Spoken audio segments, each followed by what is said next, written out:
بعد أعوذ بالله من الشيطان الرجيم. بسم الله الرحمن الرحيم. إن الحمد لله نحمده ونستعينه ونستغفره ونعوذ بالله من شرور أنفسنا ومن سيئات أعمالنا. من يهديه الله فلا مضل له ومن يضلل فلا هادي له، وأشهد أن لا إله إلا الله وحده لا شريك له، وأشهد أن محمدا عبده ورسوله. يا أيها الذين آمنوا اتقوا ربكم الذي خلقكم من نفس واحدة وخلق منها زوجها وبث منهما رجالا كثيرا ونساء، واتقوا الله الذي تساءلون به والأرحام إن الله كان عليكم رقيبا. يا أيها الذين آمنوا اتقوا الله حق تقاته ولا تموتن إلا وأنتم مسلمون. يا أيها الذين آمنوا قولوا قولا سديدا يصلح لكم أعمالكم ويغفر لكم ذنوبكم، ومن يطع الله ورسوله فقد فاز فوزا عظيما. أما بعد، فإن أصدق الحديث كتاب الله عز وجل، وخير الهدي هدي محمد صلى الله عليه وسلم، وشر الأمور محدثتها، وكل محدثة بدعة، وكل بدعة ضلالة، وكل ضلالة في النار. أما بعد، أخواتي، السلام عليكم ورحمة الله وبركاته. الموضوعنا اليوم إن شاء الله فيكون على الحب في الله، الحب d'Allah subhanahu wa ta'ala. Quel est le miracle? Le miracle du Coran. Le Coran, certains me diront, le Coran, c'est dans ces versets. La parole d'Allah est liée et pas fait par un humain. D'autres diront que c'est dans les calculs des versets. Le miracle du Coran, certains me diront que c'est pour éduquer. Ce livre est descendu à une période de Jahiliya, où la femme n'avait aucun droit et la fille était enterrée vivante. Ce Coran a changé les gens sauvages, sans éducation. Il leur a appris le bon comportement et nous a mis des règles à appliquer entre nous, qui est plus juste qu'Allah subhanahu wa ta'ala. Moussa avait peur et a placé sa confiance en Allah. Il ne savait pas ce qu'Allah allait faire pour le sauver de Pharaon. Il ouvrit la mer pour l'engloutir. Sulayman, il lui donna le pouvoir et comment juger entre les gens. Le plus grand miracle de ce Coran, je vous dirais que ce Coran est capable de nous transformer, de nous rendre meilleurs et de transmettre le message, un message de bien et de paix. Mais la preuve de ce que je raconte, lorsque vous revenez dans l'histoire, il y a 1400 ans, les hommes et les femmes ont porté ce message, n'étaient que des bédouins. C'étaient des hommes qui n'étaient pas civilisés. Ils ne savaient pas ce qu'était la civilisation. Ils n'étaient pas éduqués. Ils ne savaient ni lire, ni écrire. C'était la loi du plus fort. Les plus forts écrasaient les plus faibles. C'était comme ça que ça marchait. Ils étaient dans une société où la femme n'avait aucune importance. La femme était un objet. On n'aimait pas la femme, à tel point que lorsqu'ils avaient une petite fille, ils l'enterraient vivante. Et c'est dans ce contexte que le Coran arrive. Et vous vous rendez compte, il y a 1400 ans, juste après la révélation, ces mêmes hommes qui n'étaient pas éduqués ont appris à lire et à écrire. Et que ces mêmes hommes qui tuaient les femmes ont accordé une importance et une place et une valeur que personne d'autre ne donna à la femme à cette époque. Mais ces mêmes hommes qui tuaient les gens et esclavageaient les gens se sont retrouvés à défendre les plus démunis, à défendre les faibles, à défendre les orphelins. Ils se sont retrouvés à acheter des esclaves par centaines et à les libérer. Ils ont défendu la liberté. Ils se sont battus pour la liberté, pour la justice. Ces mêmes hommes qui étaient des ignorants ont ensuite transmis la science. Mais qu'est-ce qui les a transformés? Me direz-vous, ce qui les a transformés, c'est qu'ils ont porté le Coran dans leur cœur. Ils l'ont vécu, ils l'ont appliqué. Comment faire pour se transformer? De un, c'est d'abord se rappeler de notre Créateur, se rappeler d'Allah subhanahu wa ta'ala. Lorsque vous ouvrez le Coran, se rappeler du fait qu'il vous a créé et qu'il vous a donné la vie et que c'est vers lui que vous retournerez. À chaque fois que vous voyez le nom d'Allah, rappelez-vous qu'il est miséricordieux. Vous rapprochez de celui qui vous donne votre subsistance. Vous rapprochez de celui qui est votre compagnon, votre allié. Se rappeler de lui et du sens de notre vie. À partir du moment où vous savez pourquoi Allah vous a créé, vous comprenez pourquoi vous êtes là sur terre et quel est le sens de votre vie. Donner un sens à sa vie, c'est également se rappeler de sa mort. Se rappeler qu'à un moment ou un autre, tout va s'arrêter. Et que ce n'est qu'un début, que la vie ici-bas n'est qu'un voyage, fait de réussite, d'épreuves, et que chaque jour de réussite vous rapproche d'Allah, et que chaque épreuve vous rapproche d'Allah subhanahu wa ta'ala. Et que si vous ne savez pas à quel moment vous allez mourir, vous devez préparer dès aujourd'hui ce moment. C'est la première chose que vous devez vous rappeler lorsque vous ouvrez le Coran. Deuxième chose que vous devez comprendre, c'est que le Coran est là pour faire de vous des êtres meilleurs. De comprendre que nous sommes tous des êtres humains, avec des qualités et des défauts. Vivre le Coran, c'est vaincre ses faiblesses pour devenir meilleur. Le Coran est là pour nous transformer de l'intérieur. Allah subhanahu wa ta'ala dit dans le Coran que le Coran est une miséricorde et une guérison dans nos poitrines. Shifa'an wa rahmatan lil mu'minin. Posez-vous la question, est-ce qu'il vous arrive d'être triste? Est-ce qu'il vous arrive de vous sentir seul au monde? Est-ce qu'il vous arrive d'avoir le cafard? Je pense que tous dans cette salle, un jour ou l'autre, dans notre vie, on s'est senti seul au monde. Sachez que vous n'êtes pas seul, que ce qui vous arrive est arrivé au prophète, alayhi salatu salam, après avoir reçu la révélation et la visite de l'ange Gabriel. La révélation s'arrête pendant quelques semaines et le prophète, alayhi salatu salam, pendant des semaines, n'a aucune nouvelle. Il ne sait pas pourquoi son créateur ne lui envoie plus de messages. Il commence à se sentir seul. Il commence à se sentir triste. Il commence à se sentir abandonné. Et quelques semaines plus tard, Allah lui révèle une courte sourate qui fait une demi-page qui lui dit بعد أعوذ بالله من الشيطان الرجيم والضحى والليل إذا سجى ما ودعك ربك وما قلى. La première chose, Allah lui dit, je ne t'ai pas abandonné. Il lui rend confiance en lui disant, tu n'es pas seul, je suis là. Ensuite, il ne s'arrête pas là. Il lui donne des preuves. ألم يجدك يتيما فآوى ووجدك ضالا فهدى ووجدك عائلا فأغنى. Est-ce qu'à un moment de ta vie, à Mohammed, tu n'as pas été orphelin? Et quand tu étais orphelin, est-ce que Allah ne t'a pas accompagné? Est-ce qu'à un moment de ta vie, tu n'as pas été égaré? Et tu t'es égaré. Et il t'a guidé vers la lumière. Est-ce qu'à un moment de ta vie, tu n'as pas été pauvre? Et Allah t'a donné à boire et à manger? Vrai ou faux? C'est vrai. Et en plus, au moment où tu étais pauvre, orphelin et égaré, tu connaissais même pas l'existence d'Allah. Tu ne savais même pas qu'Allah était là. Ce n'était même pas ton compagnon. Et à ce moment-là, il était avec toi. Et toi, tu ne le connaissais pas. Allah vous donne la preuve que lorsque vous avez mal, rappelez-vous que Allah a toujours été là pour vous, même si vous ne vous souvenez pas. Regardez ce qu'il y a juste après. فَأَمَّا الْيَتِيمَ فَلَا تَقْهَرْ وَأَمَّا السَّائِلَ فَلَا تَنْهَرْ وَأَمَّا بِنِعْمَةِ رَبِّكَ فَحَدِّثْ. J'ai été avec toi quand tu étais orphelin, alors aide les orphelins. J'ai été avec toi quand tu étais égaré, alors guide les gens. J'ai été avec toi quand tu étais pauvre, sois avec les pauvres. Il ne lui fait dans cette sourate une réelle motivation. Il lui redonne confiance en lui et il le relie à son créateur et il le rend actif. Subhanallah al-Adim. Subhanallah. L'amour d'Allah.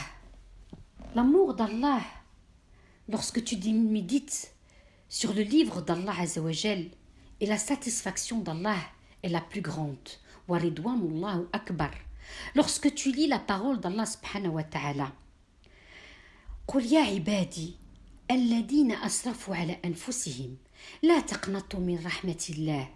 Dites, ô mes serviteurs qui avez commis des excès à votre propre détriment, ne désespérez pas de la miséricorde d'Allah. Et tu t'arrêtes sur comment il a parlé de ceux qui ont commis des excès. Il ne s'est pas désavoué d'eux. mais il les a considérés comme ses serviteurs. Et il a dit Ya ibadi, mes serviteurs, ma hada al-karam, qu'est-ce que cette générosité? Comment nous traite-t-il hada al-Rabb al-Karim?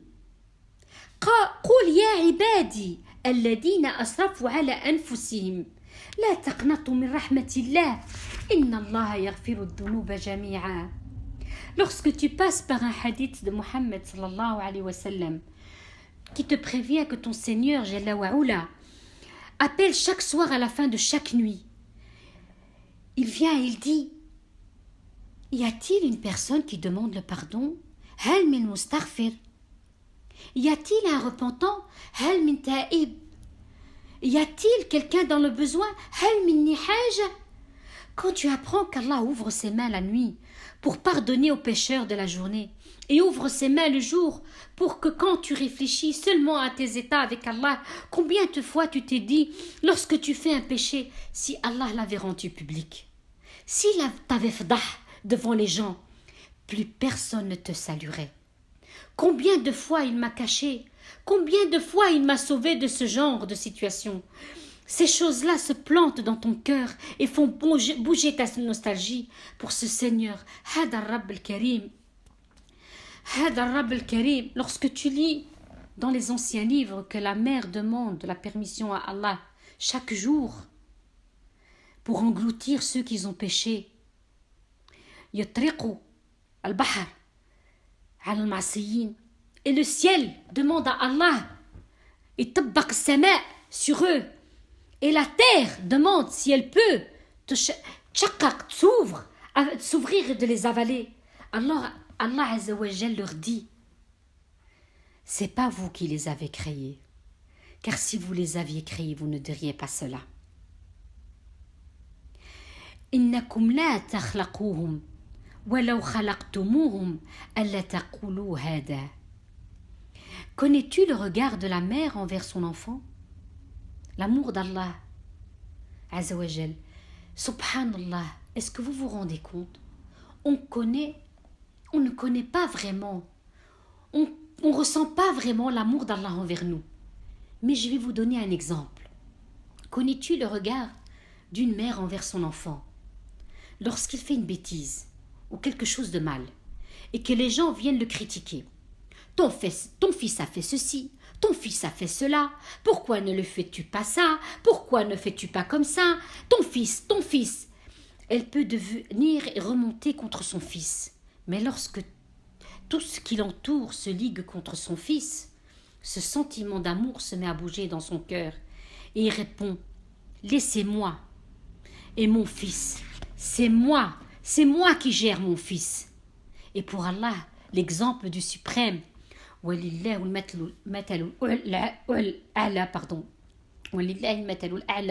quand un des compagnons radiallahu anhum avec un groupe d'autres compagnons dans un campement militaire ont remarqué une femme qui a perdu son fils depuis plusieurs jours et a commencé à le chercher.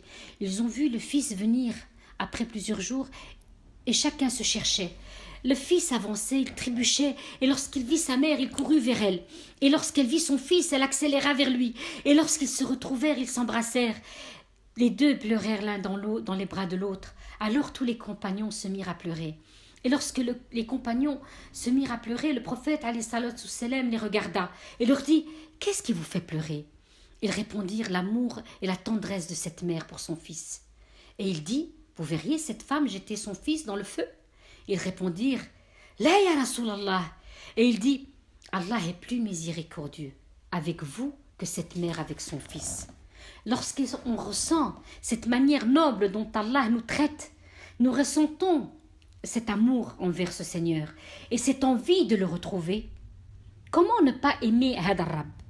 Comment ne pas aimer Hada Rabb? De savoir comment il nous traite. Tu n'as pas envie de te rapprocher à Orti. Tu n'as pas envie de te rapprocher de lui. Il y avait un certain nombre de pieux venus de l'Habasha et l'un d'entre eux visita des salafs et lui dit « Ya Cheikh, Allah me pardonnera-t-il un gros péché ?» Il lui dit « Na'am, oui, si tu te repens avec sincérité. » Et shakar Allah, Il remercie Allah et les traces de cette joie apparurent sur son visage. Puis il marcha quelques pas et il revient vers le cheikh. Puis son visage changea et ce savant, des salafs lui dit: qu'est-ce qui t'arrive? Et il dit: est-ce que Allah me regardait pendant que je lui désobéissais? Il lui dit oui. Alors il cria d'un cri d'effroi, d'une grande force, et son cœur s'arrêta. Il mourut. Savez-vous pourquoi il fit cela? Premièrement, au début, l'homme était occupé à savoir s'il allait entrer au paradis ou en enfer. C'était une chose importante qu'aucun croyant ne néglige. Tous on se demande si on va aller au paradis ou en enfer, n'est-ce pas? Et il n'avait pas trouvé de mu'min, quelqu'un pour lui répondre. Mais lorsque cette peur fut calmée, à ce propos, lorsqu'il sut qu'Allah lui pardonnait, que s'il se repent, alors un sentiment encore plus profond émergea de lui, plus puissant et plus délicat. C'est le sentiment de sa relation avec Allah. Ce sentiment qui est qu'Allah me regardait alors que je faisais kada wa kada. Et aussi un autre sens, il m'a protégé de la vue des gens. Il aurait pu, et Allah en est capable, révéler ça à tout le monde, et malgré cela, il m'a protégé. Et malgré cela, encore autre chose, il a continué à m'offrir ses provisions et ses bienfaits, alors que nous, parents, quand on punit nos enfants, on leur achète un GSM ou un PC ou un vélo ou une bicyclette. Pour les punir, on leur retire cela. Et on lui dit: je suis plus ta mère, je suis plus ton père. Rends-moi cette voiture ou ce GSM ou ce PC que je t'ai offert, et lui retire les provisions. Car tu ne le mérites plus, mais le Seigneur continue à te donner et à pourvoir tes bienfaits et à te servir et est généreux envers toi. Et il continue à me protéger. Et malgré cela, je continue à lui désobéir. Écoute, Urti, il fait en sorte que les gens pensent fais en sorte que les gens pensent du bien de toi. Allah fait en sorte que les gens pensent du bien de toi, malgré que tu commets des péchés. Puis quelqu'un vient demander: s'il te plaît, fais des prières pour moi, invoque pour moi, ne m'oublie pas dans tes invocations. Le croyant intelligent doit ressentir un peu de réserve. Lorsqu'on lui dit invoque pour moi, ça veut dire qu'il ressent du regret. Et le serviteur sait que cette courte vie se termine par une heure où il sera debout tout seul entre les mains du roi Malikul Muluk. Il lui parlera seul, sans traducteur ni intermédiaire, et il l'arrêtera et lui dira: Abdi, mon serviteur, te rappelles-tu tel jour, telle heure, le jour où tu as fermé les portes autour de toi, et tu t'es caché des yeux de mes autres serviteurs, et tu as eu honte qu'ils te voient, et tu m'as fait face avec ce qui me déplaît comme action. Où était donc ta conscience, le fait que je te vois? Abdi, pourquoi parmi ceux qui pouvaient te voir, je suis le dernier auquel tu as pensé? Abdi, tu as eu honte de mes créatures et pas de moi? Lorsqu'il m'interpelle, seul à seul, et me dit: Abdi, je t'ai créé à partir de rien. Je t'ai offert mes provisions, ni'mati. Je t'ai élevé avec la ilaha illallah. Tu as grandi dans le ventre de ta mère, puis elle t'a allaité et elle a perdu et gaspillé sa santé pour toi. Puis tu as grandi et tu es devenu fort, et tout ceci grâce à ce que je t'ai donné comme ni'ma, et ce que je t'ai offert comme bien. Mais tu m'as désobéi. Comment as-tu utilisé mes provisions? Les as-tu utilisées pour me remercier? Les as-tu utilisées dans ce qui me plaît et me rend content de toi? As-tu cherché à te rapprocher de moi durant ces mois que je t'ai offerts? On rapporte dans certains récits que l'ange s'apprête à écrire dans son livre les péchés, et le Seigneur lui dira: Attends, patiente, il se peut que mon serviteur se repente. il se peut que mon serviteur revienne sur ses pas et se repente à moi. Subhanallah. قل يا عبادي الذين أسرفوا على أنفسهم لا تقنطوا من رحمة الله إن الله يغفر الذنوب جميعا وسبحانك اللهم وبحمدك وأشهد أن لا إله إلا أنت أستغفرك وأتوب إليك وجزاكم الله خير.